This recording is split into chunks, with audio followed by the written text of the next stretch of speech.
ಶ್ರೀ ಗುರುಭ್ಯೋ ನಮಃ. ಸ್ವಾಗತಂ ಸರ್ವೇಭ್ಯಃ. पूर्वस्मिन् पाठे अस्माभिः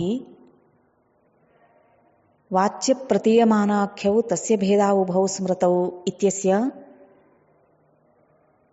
तात्पर्यं किम् इति ज्ञातम्.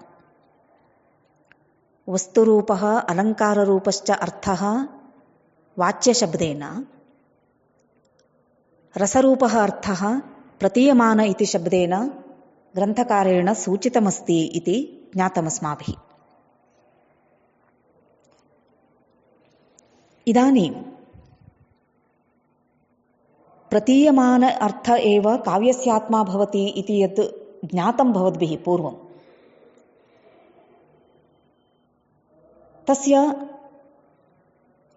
किञ्चित् प्रमाणमित्युक्ते आनन्दवर्धनाचार्येण यत् प्रस्तुतमस्ति तदिदानीं पश्यामः.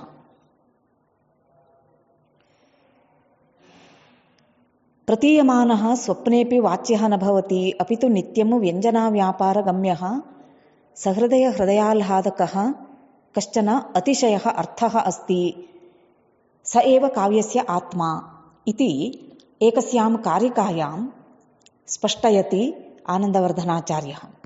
सा कारिका एवमस्ति: काव्यस्यात्मा स एवार्थः तथा चादिकवेः पुरा क्रौञ्चद्वन्द्ववियोगोत्थः शोकश्लोकत्वमागतः.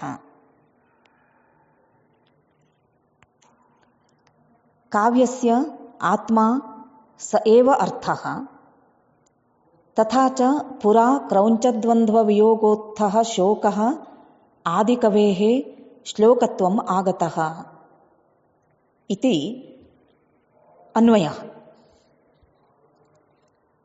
काव्यस्य आत्मा शब्दार्थयोः गुणभावेन विलक्षणं यत् काव्यं, चारुत्वविशिष्टकविकृतिः,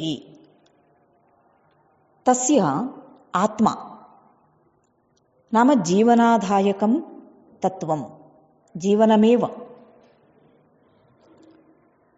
स एवार्थः प्रतीयमानः वर्तते प्रतीयमानः वर्तते इत्युक्ते रसरूपः अर्थः प्रतीयमानः वर्तते.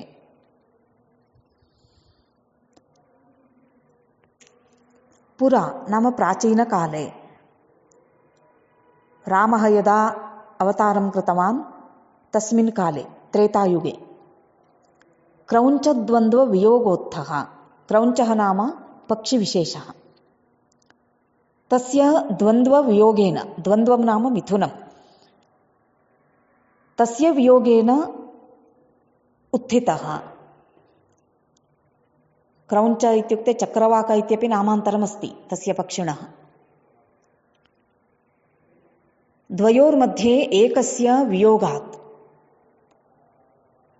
नाम द्वयोः एकस्य हननजन्यविरहात्, उत्थः नाम उत्पन्नः इत्यर्थः.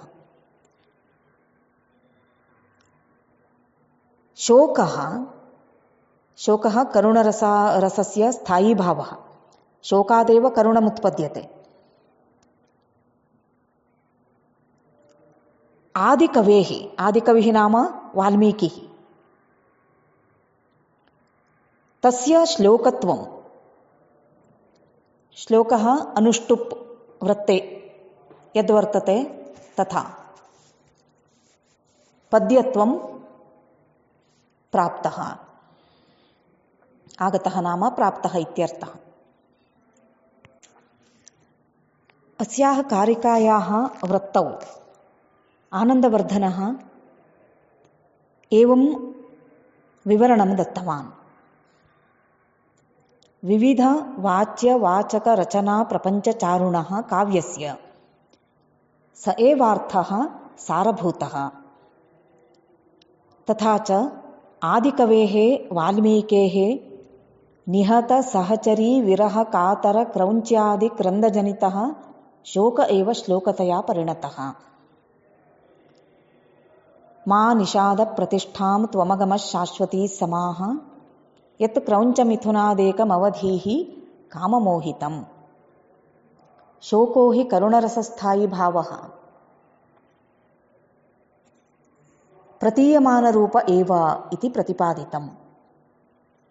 प्रतीयमानस्य च अन्यभेददर्शनेऽपि रसभावमुखेन उपलक्षणं प्राधान्यात् इत्युक्तम्।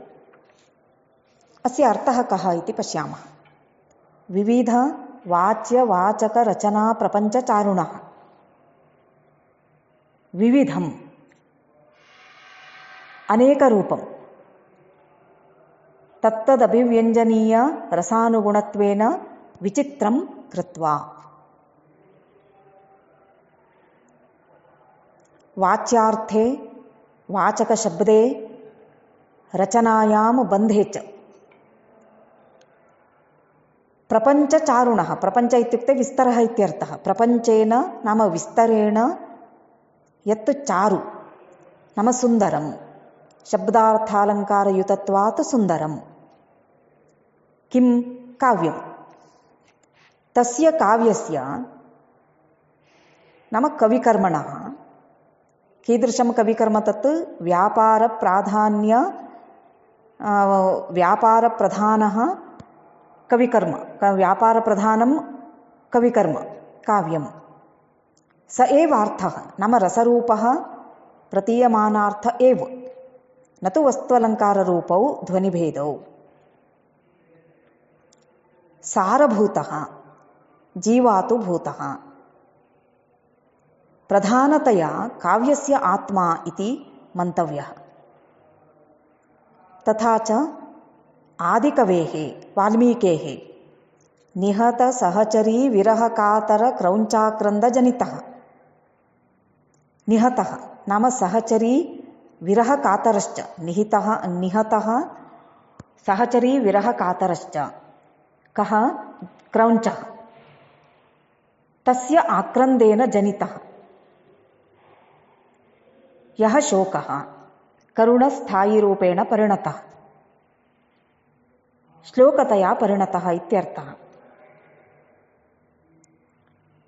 निहतसहचरी विरहस्य क्रौञ्चस्य आक्रन्देन जनितः इति वर्तते वस्तुतः अत्र वृत्तौ। परन्तु क्रौञ्चमिथुने क्रौञ्ची हता वा अथवा क्रौञ्चः हतो वा इति किञ्चित् विमतिरपि अस्ति। परन्तु वाल्मीकिरामायणानुसारेण क्रौञ्चः एव निहतः। अतः निहतशब्दस्य सहचरी शब्देन सह अन्वयः न भवति अत्र। निहतश्चासौ सहचरी विरहकातरश्च निहतसहचरी विरहकातरः इति क्रौञ्चस्य विशेषणं भवति।